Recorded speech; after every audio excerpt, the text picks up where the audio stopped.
Yet we see that Iran has survived, not only survived, but it has responded very effectively to the United States and Israel.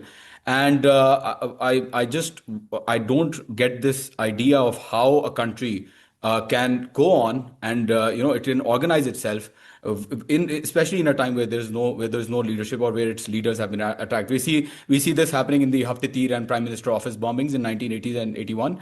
We also saw this in the 12-day war. So it is really amusing for me. I think it's Orientalists really that influences the way in which the West often looks at Mhm. Iran.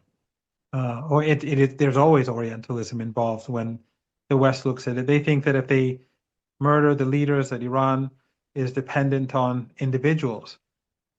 They don't recognize that this is a very sophisticated society with a constitution, sophisticated state bodies. But in addition to that, the Islamic Republic of Iran is popular. And basically, during that first week, it was the people that held the country together. They kept their calm. There was no rush on gas stations or shops.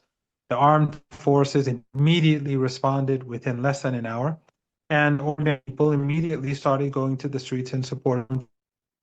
And the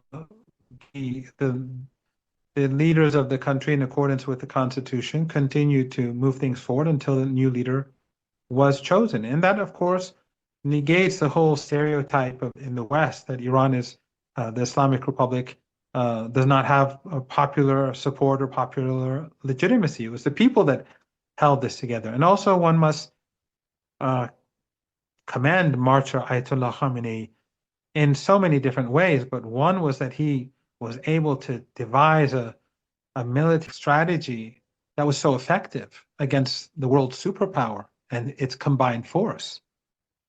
And in his absence, it continued to function like a clock.